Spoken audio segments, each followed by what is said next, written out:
Y el man dijo que yo creo que le había dado el botón de inicio y se termina. Y me mandan a grabar siempre y lo mismo. Ya vean, este botoncito rojo, se le da clic y empieza la grabación. Si se le vuelve a dar clic, se termina la grabación. Sí, además, cuando la grabación se ve, y ahí se me dice, ay, qué pucha, ni mierda, sí, igual de juegas que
Giovanni es que tiene sus intereses particulares allá.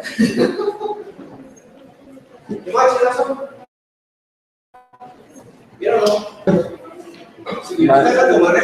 mañana en el Congreso toca. Aquí ya me voy en una hora. Me voy. Me voy a vender el computador con el hombre. La buena. Aló. Bueno, creo que Uy, gracias. Muy amable.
Buenas tardes.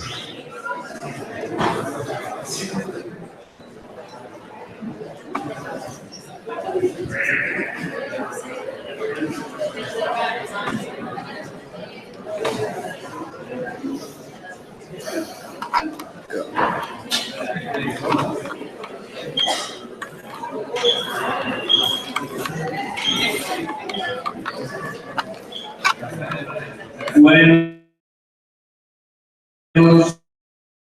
buenas tardes, estudiantes. Gracias por su asistencia. Yo sé que están falta muchos por llegar. Algunos estuvieron en la actividad de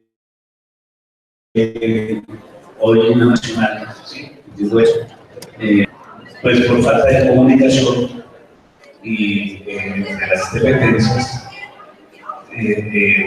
había estado todo está para un evento de tipo también académico institucional que tiene que ver con experiencias educativas, ¿no? Profesor sí.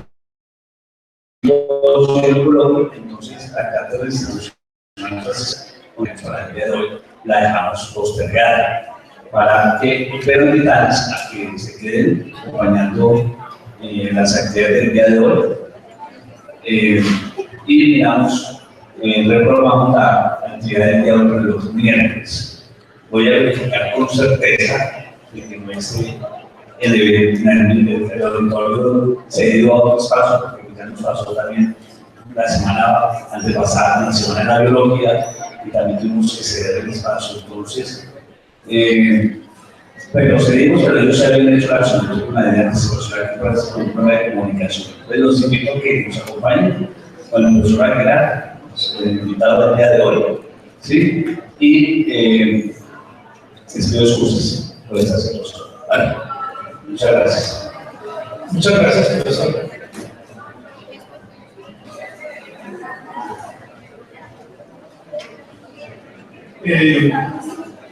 Pues bienvenidos los estudiantes de la Cátedra Sabio Caldas a este cuarto encuentro de experiencias alternativas.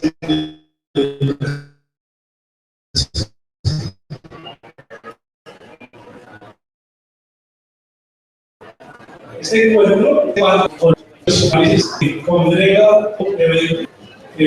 Uno de ellos es este encuentro de experiencias.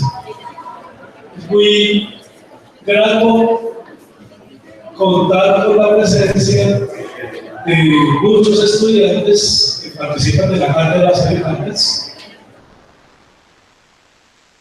porque muchos son especies se están apenas iniciando su carrera como educadores, y en su calidad de maestros en formación, seguramente van a aprender lo que van a escuchar en esta sesión. Lo que van a escuchar son 3 experiencias novedosas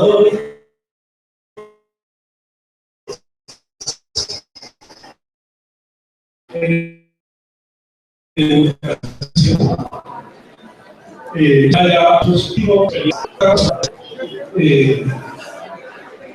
Y vamos a empezar, por supuesto, con la experiencia de las escuelas de ajedrez de la Secretaría de Educación del Distrito. Bienvenida al profesor Diego Ramírez, quien es de las escuelas de ajedrez de la Secretaría de Educación de formación ingeniero, fundamentalmente digo yo, es maestro de la Federación Colombiana de Ajedrez. Muchísimas gracias por su participación en este evento y muchas gracias a la Universidad Distrital por la invitación que nos hacen.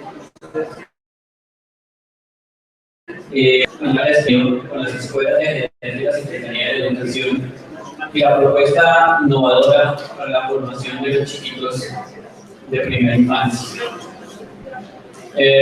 Primero que todo, pues quiero que tengamos en cuenta que la profesión de docente es la más importante de todas, porque nosotros estamos formando personas. Y a pesar como dice mi currículum industrial, me di cuenta con el tiempo que lo mío es ser profesor, ser docente. Fui docente por más de 7 años en física y matemáticas.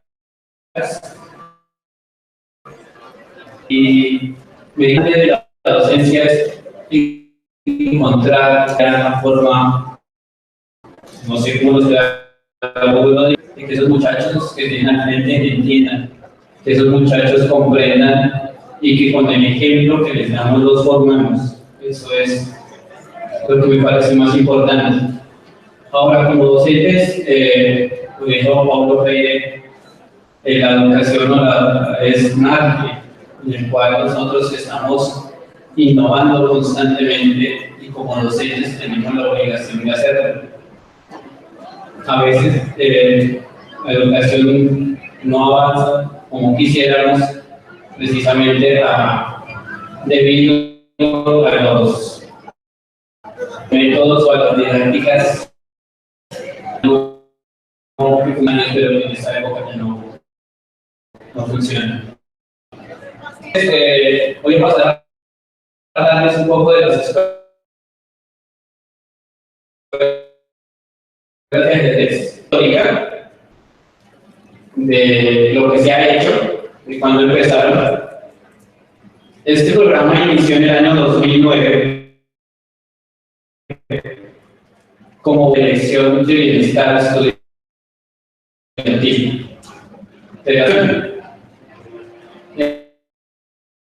Este programa, digamos que el objetivo fue muchachos en su tiempo extraescolar con alguna actividad que les diera algún fruto, les ayudara. Básicamente era como enseñarles a jugar ajedrez y más. Luego en el 2011 pasa este programa a ser parte del Instituto de Educación Preescolar y Básica, en la cual se emiten todo lo que tiene que ver con los lineamientos pedagógicos en cuanto a preescolar y a básica en el 2012 se cambia el enfoque del programa, se cambian los objetivos del programa. Ya la idea no es que el niño aprenda a jugar ajedrez, que sea o que aprenda las habilidades del ajedrez como tal, sino que a través del ajedrez explote esas o potencie esas habilidades de pensamiento que tenemos todos, que haga parte, que complemente el pensamiento lógico, complemente la parte de las matemáticas, que es, digamos, lo que trabaja el pensamiento lógico, que en principio se pensó eso. Luego, en 2013 se creó un evento que aquí en Bogotá fue bastante famoso en los colegios, que es Ajedrez Arte. Este evento de ajedrez es el único, o fue el único, o el primero tal vez a nivel mundial, que congregó muchos niños alrededor del ajedrez, pero no del ajedrez competitivo, ni del ajedrez de torneo, sino del ajedrez pedagógico. Entonces era un evento que se hacía en 4, donde congregaban cada uno de esos puntos alrededor de 2.000 niños. Y pasaban por diferentes estaciones donde, digamos que la temática era el ajedrez, pero los niños podían aprender a pintar, podían aprender a cantar. Había niños que les enseñaban a otros a rapear, por ejemplo. Y vimos que el ajedrez es un instrumento muy importante para la educación y facilita mucho la labor del docente. En el 2014 se vio la necesidad en los colegios de iniciar el programa en educación inicial. Al principio hubo mucha resistencia de los rectores, de los profesores de educación inicial, de las profes, porque básicamente son mujeres, porque pues, simplemente nos decían, ¿cómo le voy a enseñar a jugar a esos niños si yo no sé? Pero les mostramos el método que tenemos, que no es necesario el ajedrecista, el profe, el preescolar para enseñar ajedrez. Necesita simplemente los conocimientos básicos, importante que son los fundamentos pedagógicos. Con los fundamentos pedagógicos los docentes crearon muchísimas cosas, digamos, eventos, motivaron a los muchachos, a los niños pequeños de muchas maneras que más adelante les voy a mostrar. Y después de que, desde el principio, que tuvimos tanta resistencia, al último los colegios nos pedían muchísimo el programa, aunque pues, por cuestiones de recursos y de logística no se pudo atender a todos, pero es un programa bastante solicitado por los colegios. Bueno, los beneficios de jugar ajedrez, de practicar el ajedrez. Me gustaría que los estudiantes, los maestros en formación que están acá, levantaran la mano y me dijeran quiénes saben jugar ajedrez. Bueno. El ajedrez, como lo podemos ver en nuestra cultura, es poco conocido, poco difundido, pero en Europa, especialmente en Rusia, es muy difundido, todo el mundo lo conoce ya. Ellos aquí pero tienen muchísimas alternativas tanto para los niños pequeños como para los adultos como para las personas de la tercera edad. Entonces, mejora la capacidad de memoria, potencia la resolución de problemas. Esto es clave en la educación porque la resolución de problemas, el jugador de ajedrez está resolviendo problemas constantemente. Cada vez que hace un movimiento, tiene que resolver un problema y cuando el contrario juega, tiene que resolver más problemas y tiene que analizar muchas más situaciones. Y todo el tiempo de la partida, que puede ser 1 hora, 2 horas, 3 horas, está en una constante resolución de problemas. Cuando un niño desde pequeño se le lleva a la forma de pensar de esa manera, aprenden a analizar muchas situaciones, no solo de la gente, sino de la vida.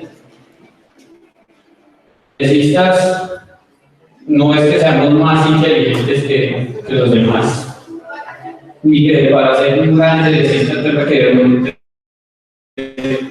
que ser genio, no tal, pero sí ayuda muchísimo la práctica del ajedrez a la resolución de problemas, y como nosotros que hemos entrenado el ajedrez, asumimos los problemas y los resolvemos de una forma un poco más rápida y un poco más eficaz. También ayuda a la toma de decisiones exactamente por lo mismo. La ajedrez es una toma de decisiones constante. En el momento que tú realizas una jugada, acabas de tomar las consecuencias de lo que hayas hecho. Bueno, aumenta la autoestima. Esto para todos los que logran resolver un problema, llámese física, matemáticas, ajedrez o lo que sea. Eso eleva la autoestima del que lo hace. Y si constantemente estás resolviendo problemas, si constantemente estás practicando y vas mejorando tu nivel, pues la autoestima obviamente va mejorando muchísimo. Favorece la concentración. Esto es fundamental también para la educación. En el colegio tienen muchos problemas de concentración, porque hay muchos, pues uno de los motivos, digo yo, es la cantidad de distractores que tenemos. El ajedrez, cuando lo practicas desde la primera infancia, te aprende a centrar, te aprende a concentrar, y es impresionante ver niños de 4 o 5 años sentados frente a un tablero, en silencio, pensando, analizando. Eso no es fácil encontrarlo en unos niños tan pequeños. Pero se puede decir que le quitemos a un niño la capacidad de expresarse, simplemente que él tiene la capacidad de expresarse cuando le toca. Y eso es muy importante para el estudio. Incrementa la capacidad de lectura, la comprensión de lectura, también lo hemos visto en los muchachos, han aumentado esa capacidad de comprensión de lectura. Hemos visto en los colegios en los cuales están las escuelas de ajedrez que disminuyen los índices de violencia y accidentalidad en los colegios.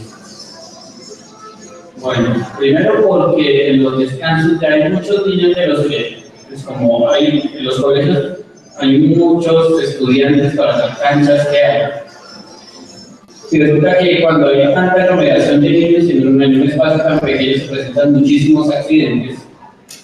La práctica del ajedrez en las horas de descanso ha aumentado o ha hecho que disminuyan los índices de accidentalidad, precisamente porque el ajedrez es un deporte de contacto y los niños están aprovechando su tiempo de otra manera. Ayuda a los niños a relacionarse mejor con otras personas. Obviamente cuando hay varios niños interesados, muchos niños en la práctica del ajedrez, de los van conociendo muchachos, niños o compañeros tanto de su colegio como de otras instituciones, y el ajedrez es como una familia. Nosotros los ajedrecistas profesionales, pues prácticamente que desde niños jugamos, nos conocemos todos, y a la edad que tenemos seguimos asistiendo a los torneos y seguimos y nos conocemos desde hace muchísimo tiempo, y eso nos ha también ayudado a abrir muchas puertas. Y mejora el rendimiento académico, precisamente porque si se mejora la concentración y se mejora la memoria, pues el rendimiento académico de los niños se ve bastante beneficiado. Bueno, entonces aquí ya vamos a empezar con la parte de educación inicial. ¿Cómo hicimos para implementar el programa de escuelas de ajedrez en la educación inicial? Primero que todas, las escuelas de ajedrez para primaria y para secundaria funcionan en horario extraescolar, porque se llamaba extraescolar, ahora es jornada complementaria o jornada extendida. En la educación inicial, nosotros no podríamos extender la jornada. Entonces, la única forma de entrar a los colegios con ajedrez era dentro del currículum. Ahora las profes, obviamente, pues había cierta resistencia en el tema de que se quedaran más tiempo enseñando ajedrez.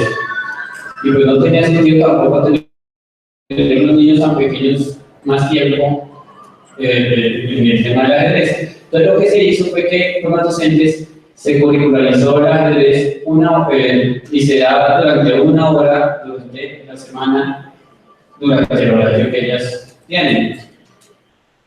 Entonces, lo primero que hicimos fue la sensibilización a los rectores, reunimos a todos los rectores de los colegios, les mostramos el proyecto y los que estuvieran interesados y que les gustara el tema, pues entraban a ser parte del programa.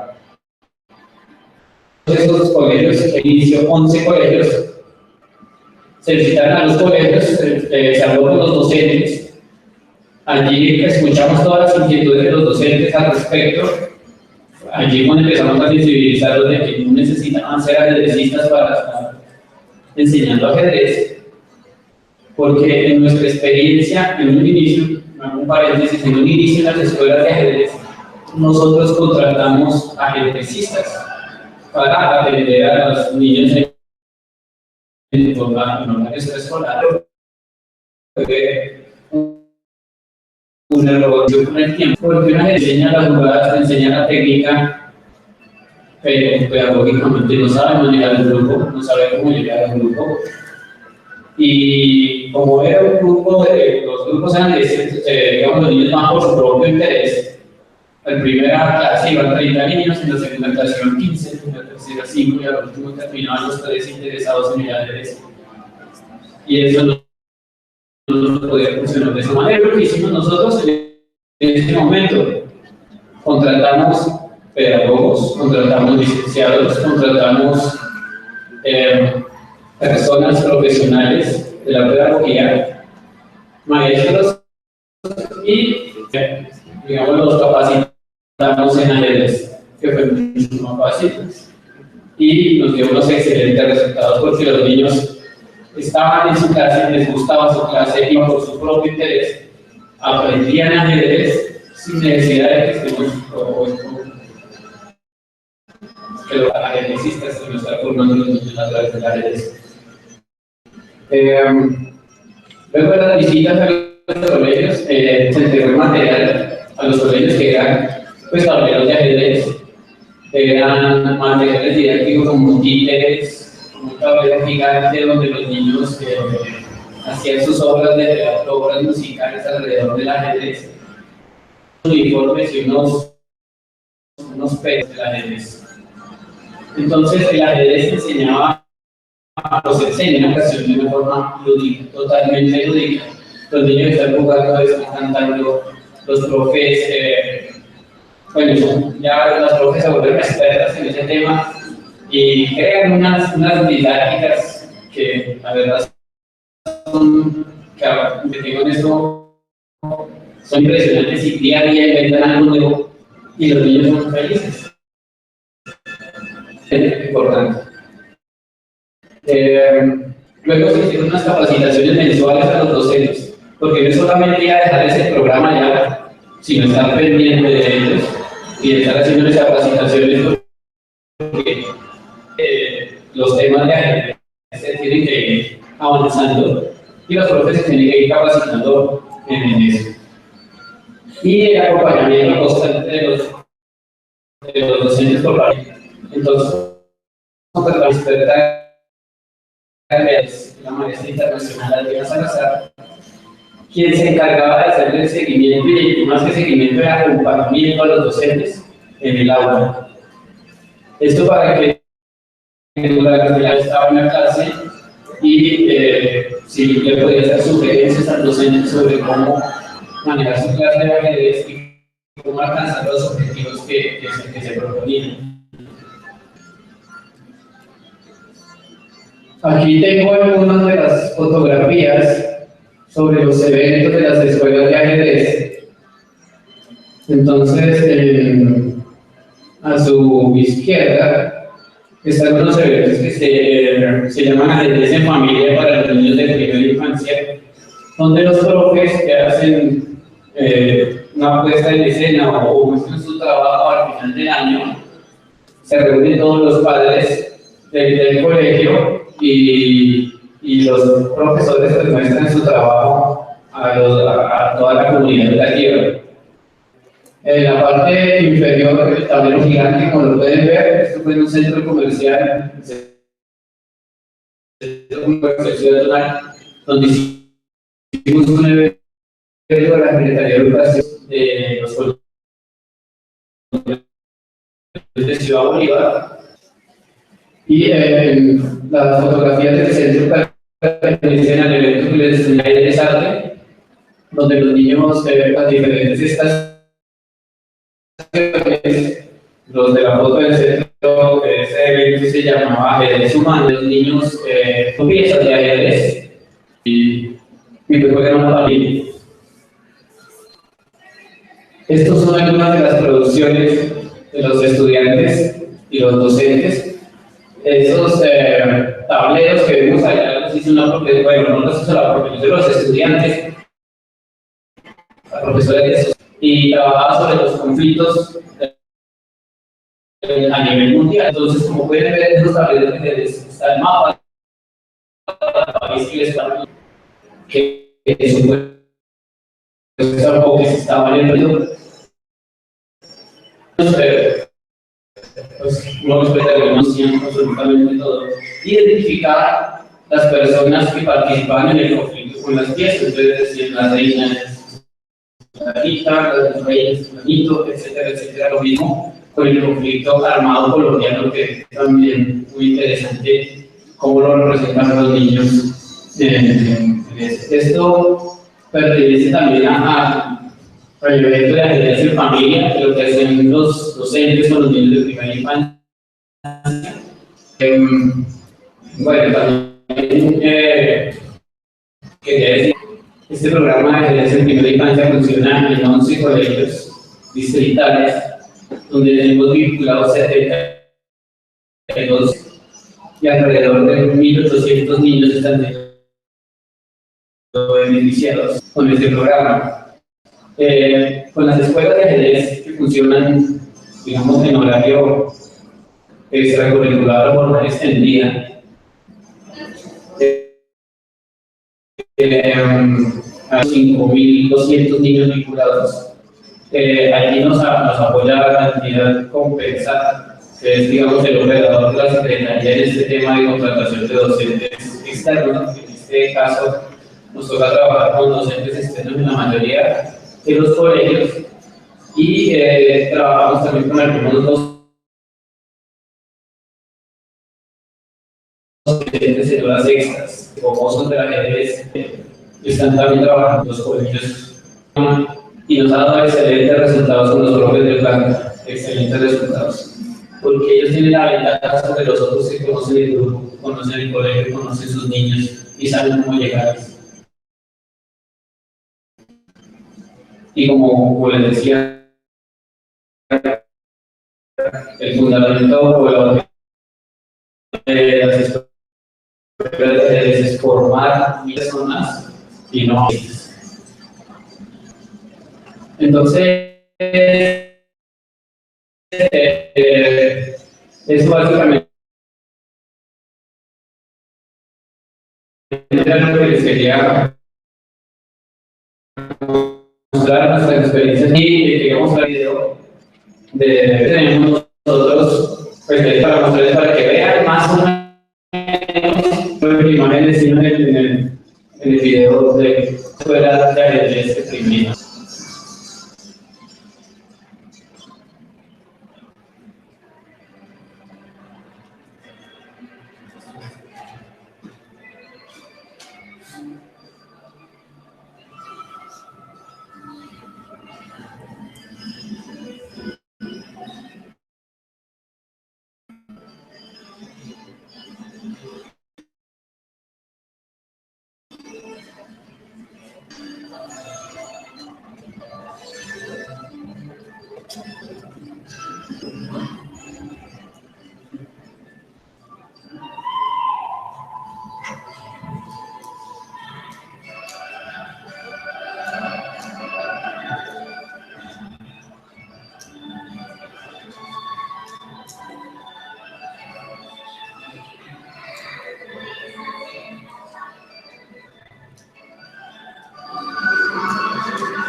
Hacer equipo, pues los amigos, cuando decido cómo actuar, cómo comportarme, no viene de afuera, sino viene de adentro.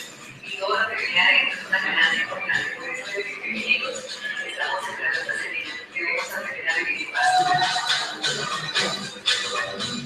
Yo soy un peón, así que puedo capturar en diagonal. Y a mi capacito, soy un caballo, somos actores.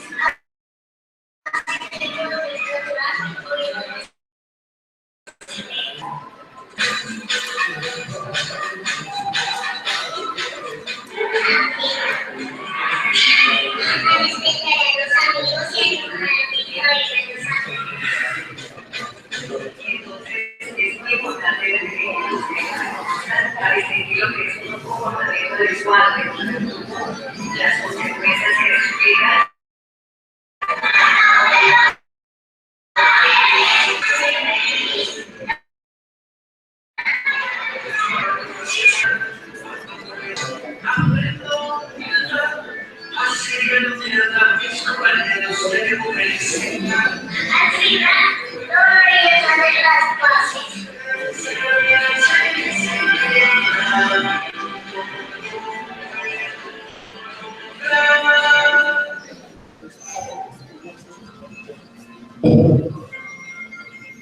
Bueno, muchísimas gracias, profesor Diego, por su presentación.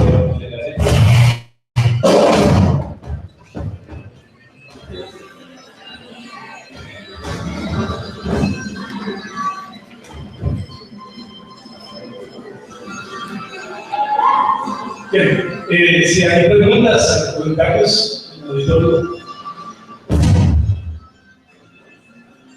Bien, llamamos a la profesora Marisa Martínez. Estoy muy feliz de volver a ver, hace muchos años no la veía, en el jardín Mafalda.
Buenas tardes.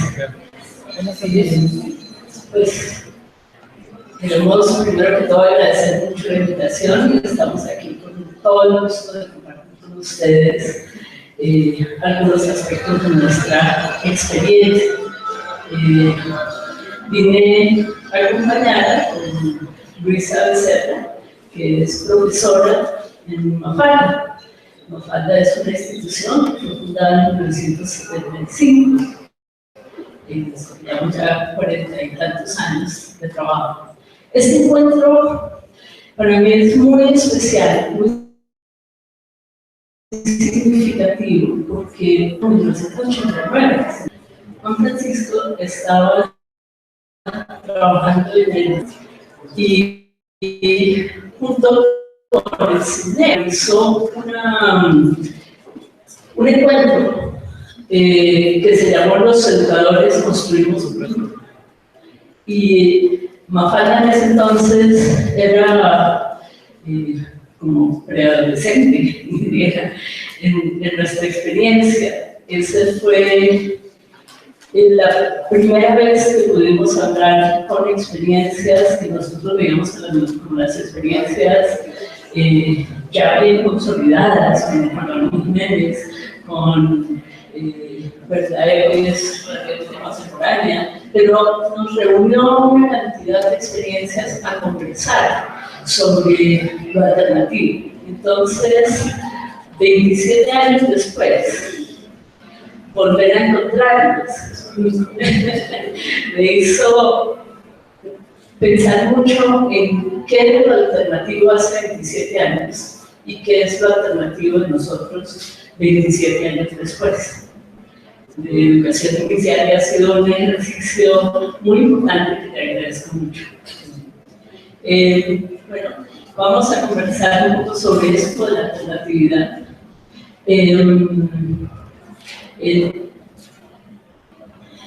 De las primeras reflexiones en torno a lo alternativo fue el identificar el hecho de que lo alternativo es algo estrictamente relacional, no es alternativo con respecto a algo. No quiere decir que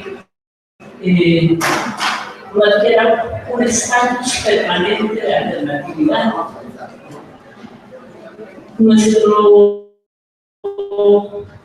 foco de alternatividad lo ubicamos en la construcción de un sistema de concepciones y creencias acerca de la educación inicial que contrasta con el sistema relacional hegemónico y de las prácticas pedagógicas de la educación inicial fundada en lo que nosotros hemos visto desde hace 42 años como un proyecto empresarial. La educación inicial, inclusive hoy en día, se ve fácilmente como una etapa prelaboral. lo que ahora se ha ido corriendo hasta el inicio de la vida, hasta la infancia temprana. Y bueno, parte de lo que se hacía en ese entonces, consideramos que se sigue haciendo, tiene mucho que ver con eso. Hay una cita que yo creo que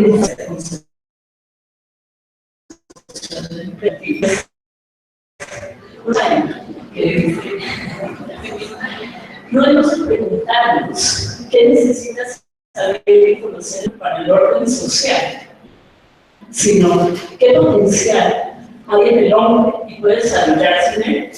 Así será posible aportar al orden social nuevas fuerzas procedentes de la generación joven. De esta manera, siempre pervivirá en este orden social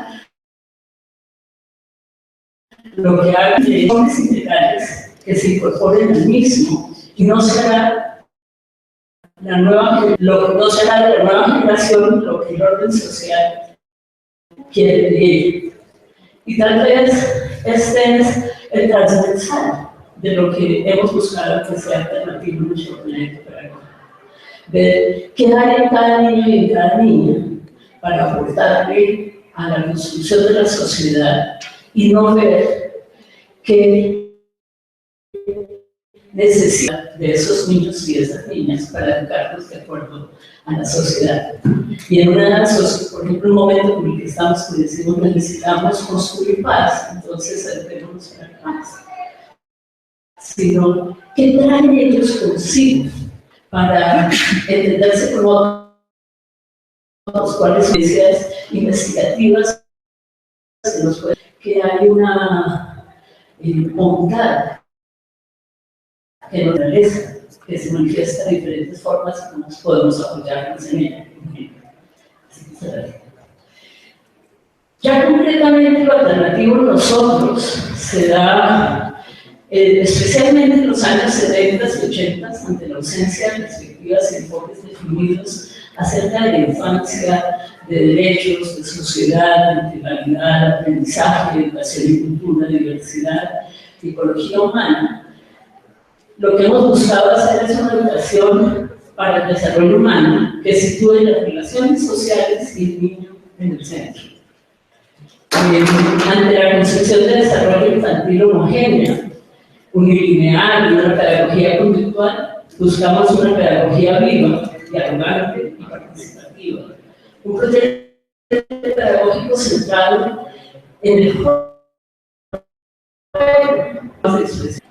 Ante los vacíos de formación, un proceso interno de formación en pedagogía artística y transformación del ser, del maestro y de la maestra. Ante la limitación de las tendencias educativas orientadas a la comercialización de la educación, la auténtica posible de las construcciones de educación propia. Y ante la mirada de carencia de la familia, poder construir una relación de reconocimiento, de confianza, de participación y de apoyo mutuo. Y tal vez el elemento que nosotros sentimos que más nos distingue, porque justamente es una cosa, ha sido la exploración asistida como una respuesta a la ambigüedad de la construcción, de la concepción de cómo se construye el conocimiento y de qué manera esa manera de construir el conocimiento está presente en la interacción de ese sistema. Entonces, todo ese sistema todo escenario. Entrar en la exploración de las cómo es, explorando bien. Esas dos generaciones de la falta. La veteranísima, por supuesto, de edad. Y pensar haciendo nosotros, me parece importante que ustedes escuchen cómo es que se vive.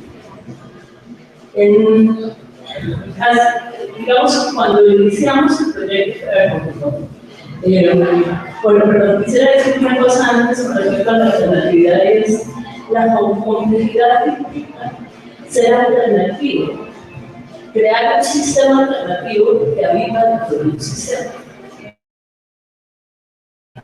Porque siempre va a estar intentando la consolidación de lo alternativo. Por fortuna,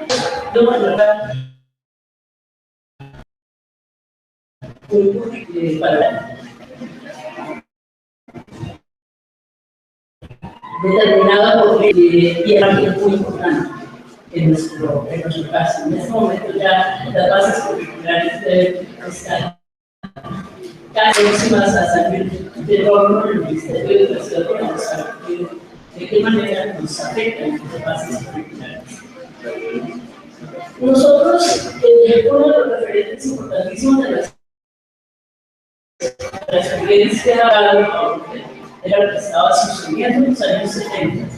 Y una de las máximas dice: es necesario desarrollar una pedagogía de la pregunta. Siempre estamos escuchando una pedagogía de la respuesta. Los profesores contestan a preguntas que los alumnos enseñar, exigen respeto a los saberes de los educandos, enseñar, exige saber escuchar. La pregunta la hemos visto como algo que vincula, que discute, que construye conocimiento. La pregunta, desde la pregunta orgánica, pues nos abre una cantidad de posibilidades.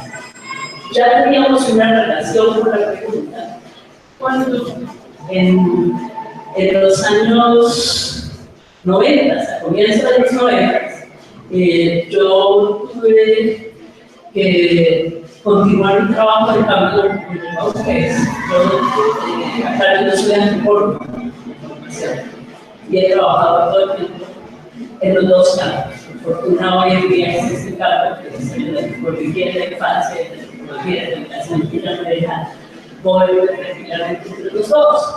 Pero hacía un trabajo de investigación para el Instituto Colombiano de Bienestar Familiar acerca de pauta de crianza de los niños más pequeñitos. Y un día estaba en este área, este es un poblado a unas 6 horas de Vitruvias, donde habita un grupo conocido como los, se autodenominan los amigos, pero los españoles los llamaron los primeros. Allí a ese árbol, mucho más arriba, se extiende un chiquito de unos 2 años y medio, se empezó a llamar muy arriba en las ramas. Y lo estaba observando, estaba con una persona que me traducía, como un tutor. Y me empecé a angustiar mucho porque no veía que nadie fuera en protección de ese chiquito, ¿verdad? Y de pronto un hombre que estaba tejiendo un canasto se paró debajo y le preguntó que si un niño se cogería de una rama más angosta que su brazo. Y el niño paró su movimiento, le respondió que no. Y él le preguntó entonces que de qué rama se cogería él. En ese momento, él miró las ramas, se miró el brazo, y escogió una rama más gruesa que su brazo. Para mí eso fue una epifanía. Eso, mi cabeza hacía destellos, porque lo que Pablo Freire decía acerca de la pregunta como motor de problema estaba ahí instalado en un sistema de relaciones y en una manera y de aprendizaje. Y entonces eso me permitió ponerle mucha atención a cómo se construye el conocimiento en ese entonces entre los Fabiola. Luego pude hacer trabajo en campo en diferentes grupos de Amazonía. Esta fue la tomé en el último trabajo en campo el pequeñito de 2 años ya es un adulto. Y lo que empecé a encontrar era cómo sí había indicaciones, pero las indicaciones estaban mucho más asociadas al consejo. Y el consejo conecta regularmente un saber ancestral, le da el orden cosmogónico al universo de las cosas. Pero cuando hay la necesidad de un aprendizaje completo, se utiliza mucho más la pregunta. Y la pregunta, en este caso, no solamente para anticipar una situación y permitirle al niño que decida, sino también para reconstruir la persona que estaba conmigo, que yo pensaba y se me dio ese pequeño derrame que correspondía a ella, me dijo, sí, hubiera caído. Y después pude ver cómo al niño se le deja caer. Se le deja caer con cuidado, pero no se le evitan los golpes como lo hacemos nosotros.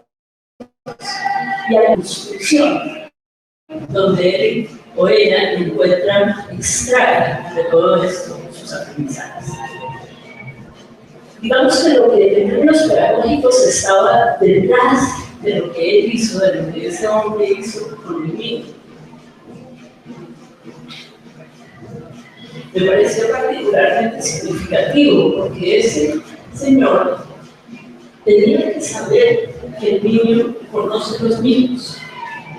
Tenía que saber que el niño tiene la posibilidad de relacionar proporciones, por ejemplo, el brazo del niño con la tabla, y luego tiene la posibilidad de aplicar eso a su propia acción.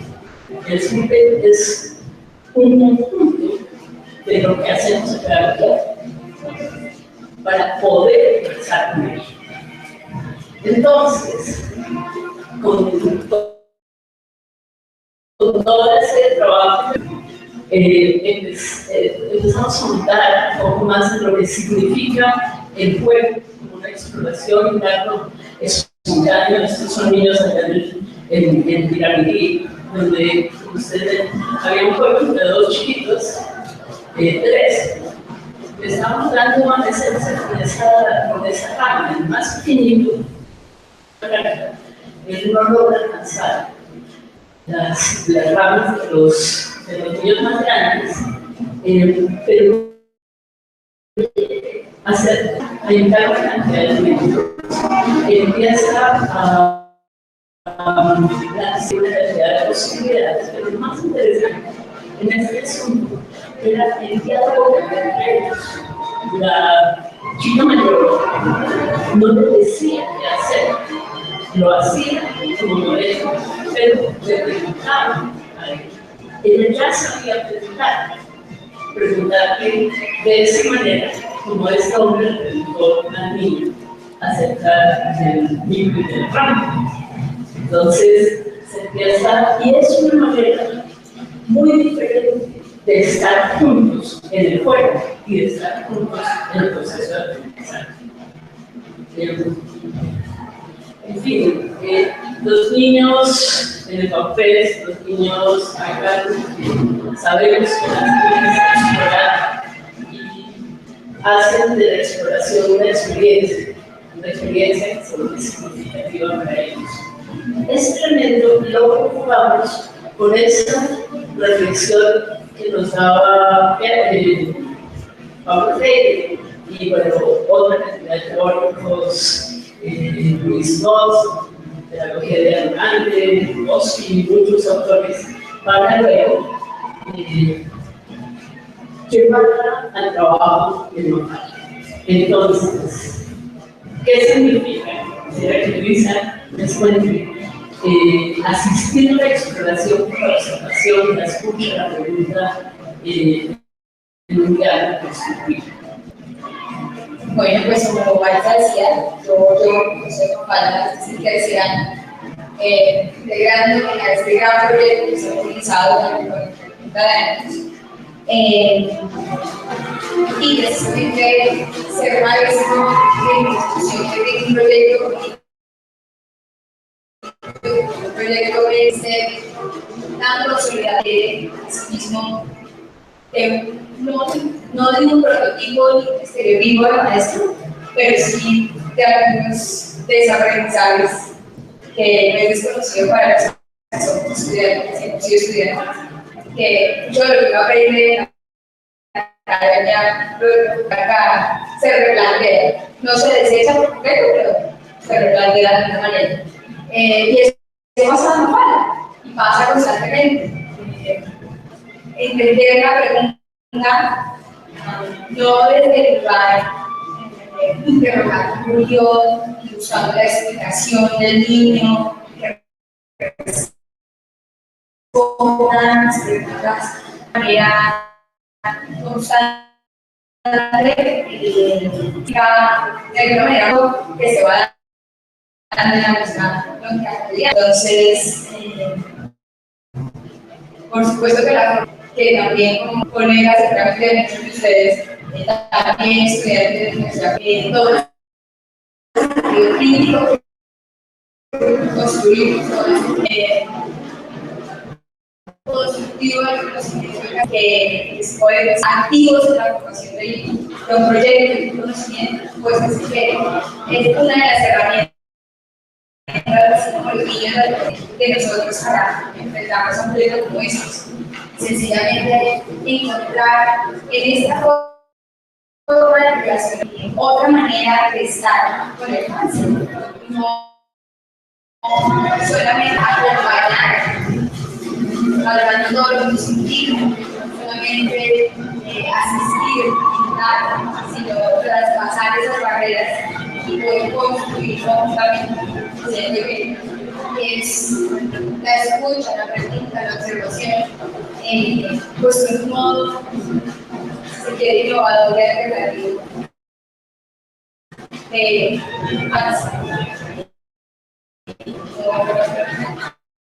No desconociendo todo lo entonces, en esta línea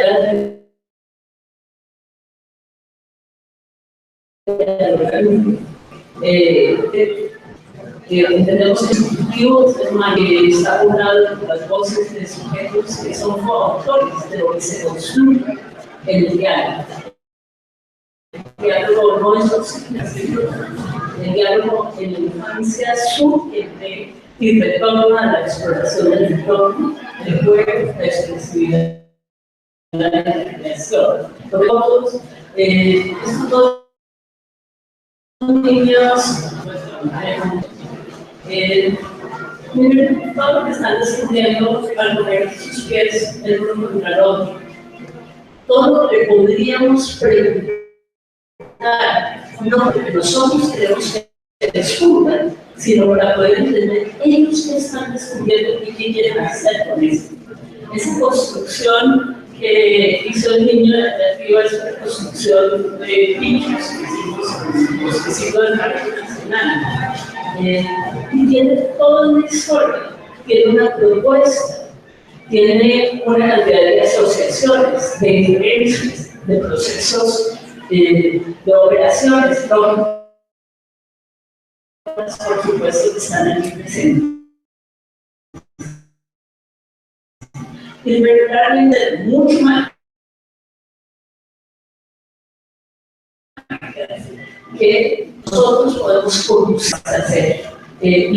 Cuando la mirada, por ejemplo, a través de un moscopio, que es decir, que nosotros no vemos, por decirles, tenemos salidas pedagógicas, vamos a la plaza, vamos a muchos momentos también, que esto se fue fortaleciendo de más tanto las salidas desde nuestra intención y empezamos a dialogar con ellos. Entonces, regularmente nos preguntamos dónde quieren ir, nosotros tenemos unas propuestas y las ponemos en diálogo. Y en por ejemplo, empresas de Montserrat,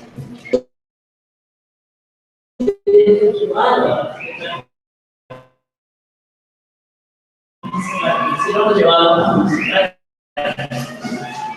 fábricas, escaleras Esos son aspectos de estar planteando en la exploración de su entorno.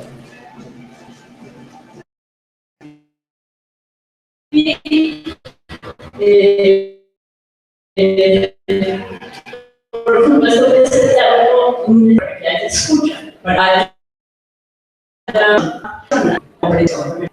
ustedes conocen de Jacques Rancière, nos mueve muchísimo y quiero retomarlo también, la explicación no remediar una capacidad de comprensión.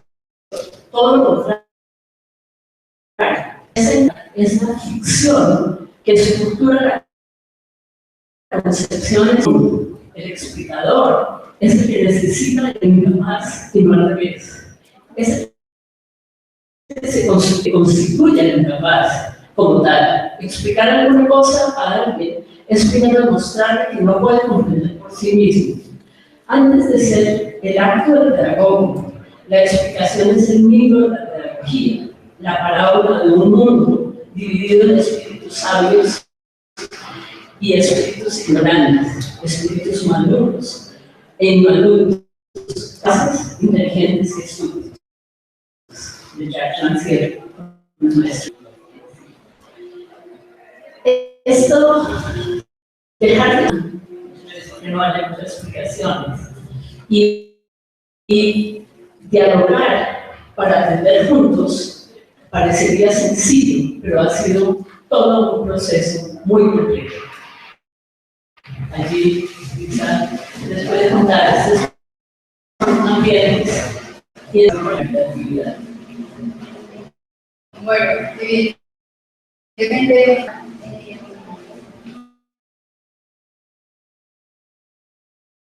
luego la persona artística.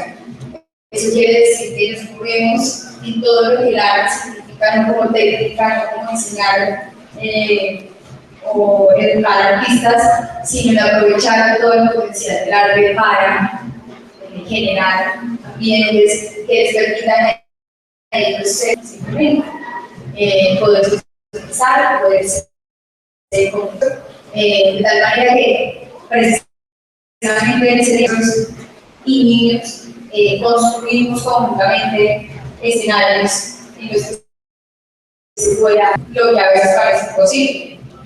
Entonces, precisamente digamos que en medio de la innovación y de lo alternativo, no solamente no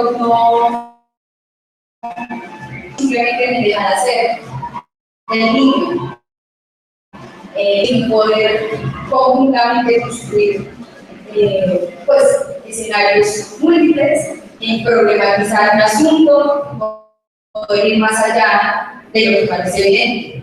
Y en esa medida, pues, el cuerpo está atravesando todos esos momentos. Entonces, lo que vivimos en el día a día es un diálogo entre las propuestas de los niños, entre lo que nosotros tenemos intención, y cómo eso encuentra pues infinitas vías de arte, la música, el teatro. Son múltiples para llegar al mismo objetivo. Este proceso de diálogos nos ha implicado identificar muchas formas de diálogos. Diálogos apreciativos, diálogos posibilitadores, diálogos de organización, momentos, diálogos reflexivos, diálogos de elaboración. Poder preguntar de la manera que queremos preguntar. Proceso de revisar en qué términos estamos dialogando. Es un diálogo con nosotros mismos, individualmente, como grupo, y con el apoyo de las familias, implica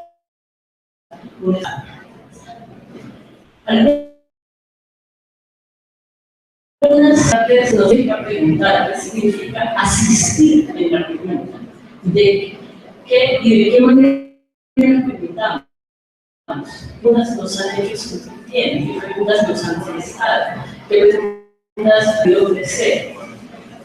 En las preguntas, por ejemplo, de la acción, ¿sabes quién es? ¿Cuándo el caso?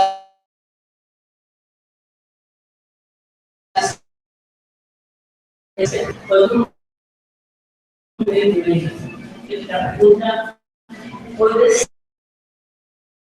ser instructora y esa entonces pero afuera básicamente porque seguimos datos unas preguntas donde dice si ves ¿será que sí?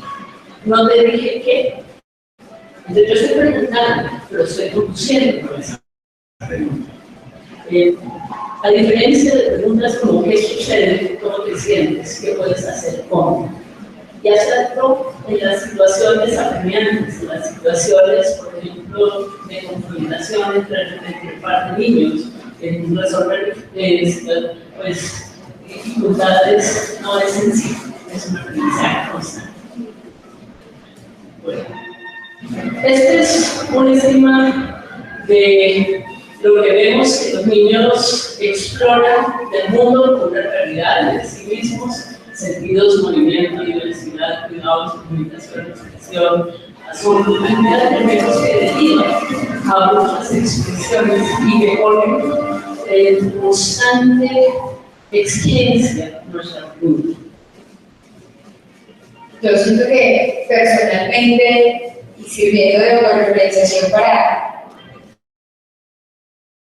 un poco aterrizar todo lo que te decía acerca de varios principios, es tan fácil como acercarse a un niño y preguntarle cualquier cosa sobre lo que esté haciendo, pues implica todo un proceso interior y sobre todo de desaprendizaje.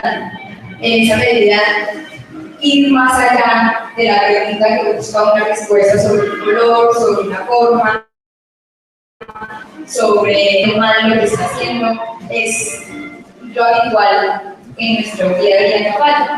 Es tomarse unos segundos para pensar antes de lanzar una pregunta frente a una creación, por ejemplo.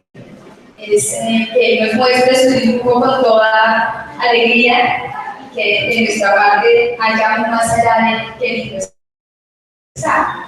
De parte del maestro que busca profundizar en eso que el niño está construyendo, haya una pregunta que le permita a él conectar elementos que pueden no ser evidentes y pueden no referirse al conocimiento, digamos así, racional de las cosas, que también hay que construir conocimiento en lo sensorial, en lo íntimo, en las emociones, desde una construcción que pueda ser muy sencilla.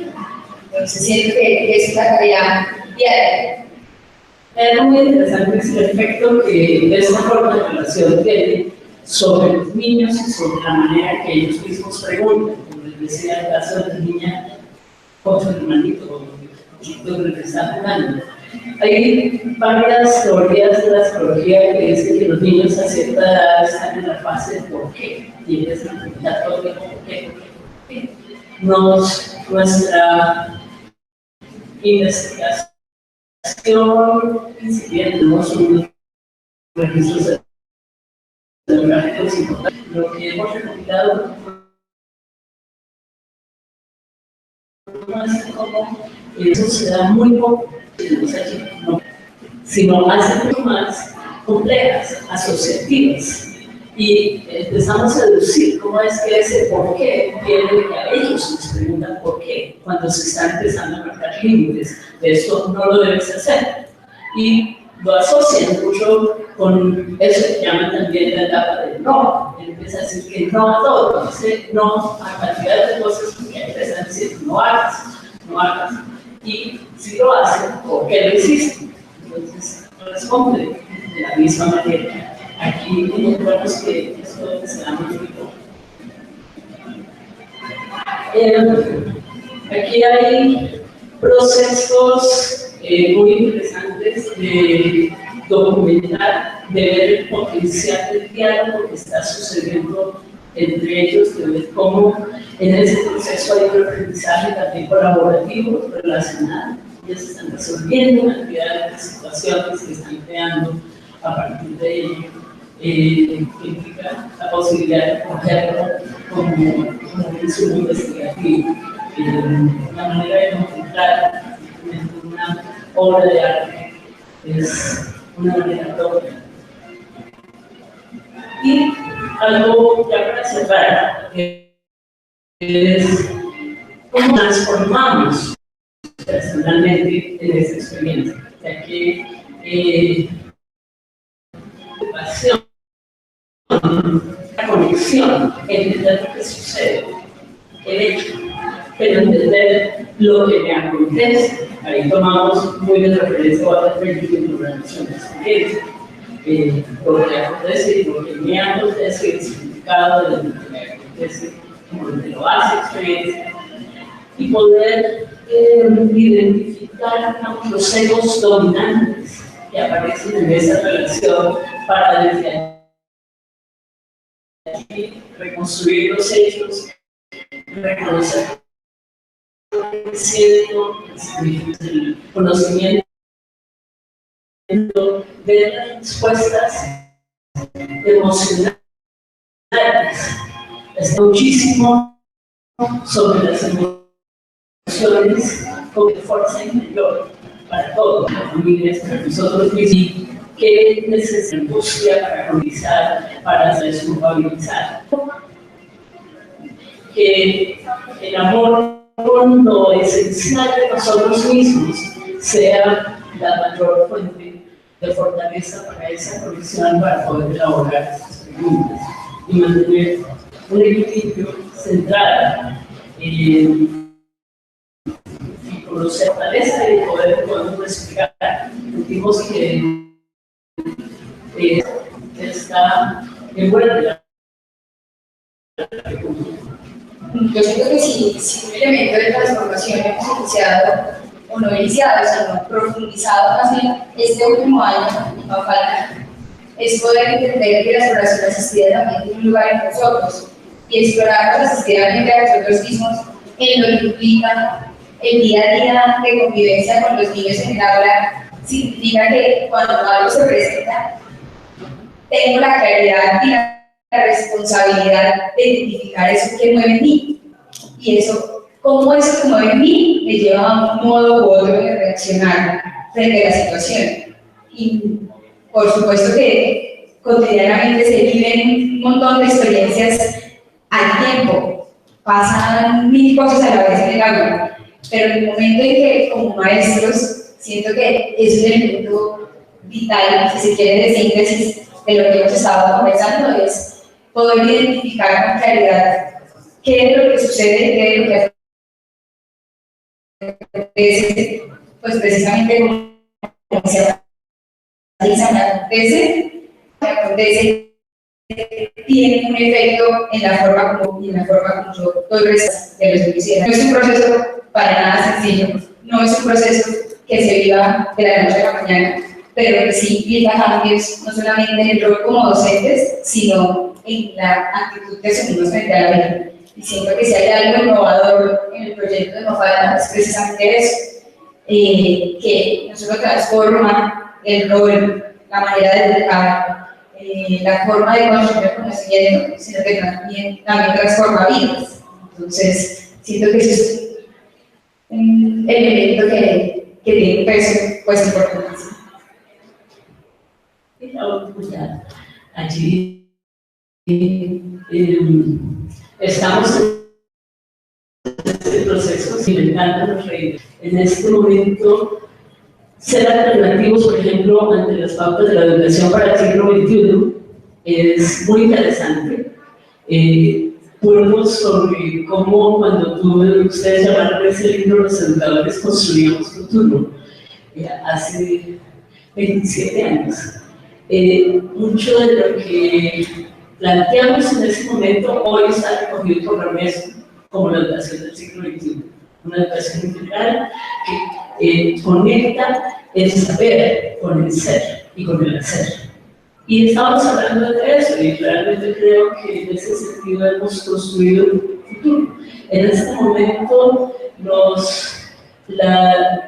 Tal vez el alternativo sigue estando con ese principio que les mostrábamos al comienzo, sigue en la meticulosidad y la rigurosidad, en que esto no se tome a la ligera, en que no estemos haciendo nada de esto porque sea una tendencia de moda, porque se venga más, porque los padres lo piden, y entonces hagamos de la pedagogía un medio comercial. En los 40 y tantos años de Mafalda, eso nos ha permitido mantener una propuesta que, como digo, se revisa y se transforma permanentemente de alguna manera, y vemos ese sentido de lo alternativo de la formación de ustedes. Muchas gracias.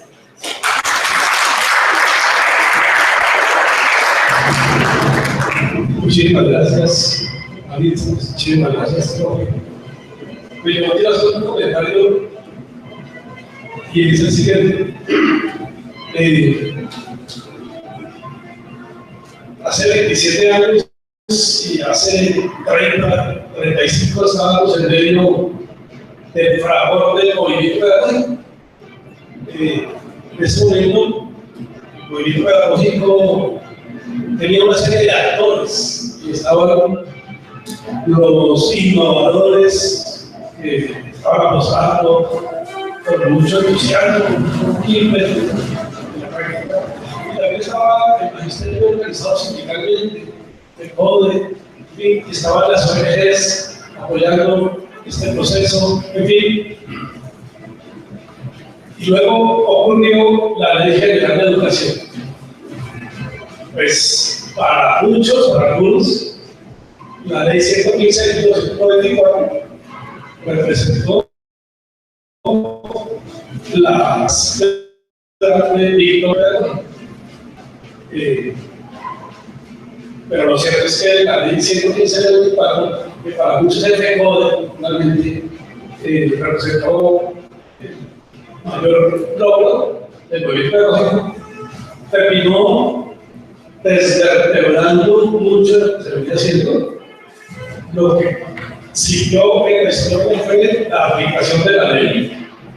Y lo que siguió fue que el movimiento pedagógico empezó un declive como movimiento social y cultural, con la construcción de alternativas pedagógicas, en un proyecto pedagógico alternativo, que era como lo que decíamos en su momento. Y bueno, yo creo que muchas cosas, pero lo cierto es que la primera década de este siglo, con los gobiernos de Uribe y Pérez, es normal, que lo poco que quedaba todavía de estructura de movimiento social alrededor de la pedagogía se terminó, y lo que se y de qué manera fueron algunas experiencias con Mafalda, que comentaron que iba a hacer luego de esta breve repaso histórico, es que algunas experiencias se mantuvieron, que tienen más de 40 años, 30, otras experiencias, en fin, y hoy lo que muestran es un decantamiento de la experiencia, donde la experiencia ya deja de ser la sola vivencia novedosa, interesante, que sigue siendo, y pasa a ser una vivencia reflexionada y pasa a construirse teoría y teoría consolidada, emanada de la práctica de innovación. A muchas cosas han ocurrido. Por ejemplo, nos hemos distanciado ya del concepto de innovación. Si recuerdas, en esa época nos identificábamos como innovaciones educativas en ciernes y emergencia, y hoy preferimos denominarnos alternativas de la educación, porque desafortunadamente el concepto fue cooptado por el discurso y ahora hace parte de pues, públicas de ciencia, de biología e innovación. Y la innovación quedó asociada más del mundo empresarial y del mundo productivo. En fin, pues todo un desplazamiento conceptual. La teoría es objeto de disputa y los conceptos hacen parte de las disputas epistemológicas. Y por lo tanto, ese desplazamiento de la innovación hacia el campo nos dejó a nosotros en el campo de lo alternativo. Pero es un campo en el que hoy nos sentimos más cómodos, porque mira que nos acaban de comentar ustedes. Una reflexión de nuevo tipo sobre qué es lo alternativo para la sociedad presente, para los niños y las niñas de hoy, que son algo distintos, y para la sociedad actual, que mucho es bastante diferente. Pero lo alternativo hoy está resignificado, tiene nuevos contenidos, y eso es lo que hemos pretendido con estos encuentros, experiencias alternativas de educación. Que entre todos empecemos a construir ese nuevo discurso, lo que es lo alternativo en educación, y si se quiere como una forma de reactivar el movimiento pedagógico. Que si se lo concibe, las experiencias prácticas concretas de transformación en la práctica, de la gramática profunda del código educativo tradicional, autoritario, etc., hoy neoliberal, en fin, pues esas prácticas concretas de transformación están ahí, estamos ahí, están aquí presentes, vivas, nos están hablando de una experiencia y ahí está muy bien, estamos presentes. Muchísimas gracias por su presentación. Por asuntos de tiempo,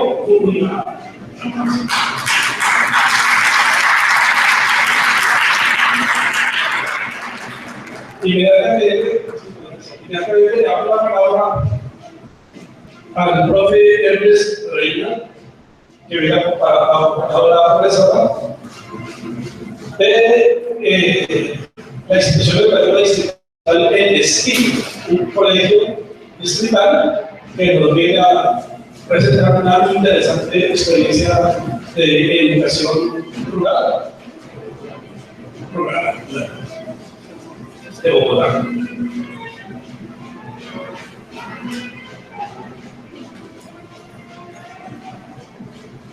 Pues muy buenas tardes.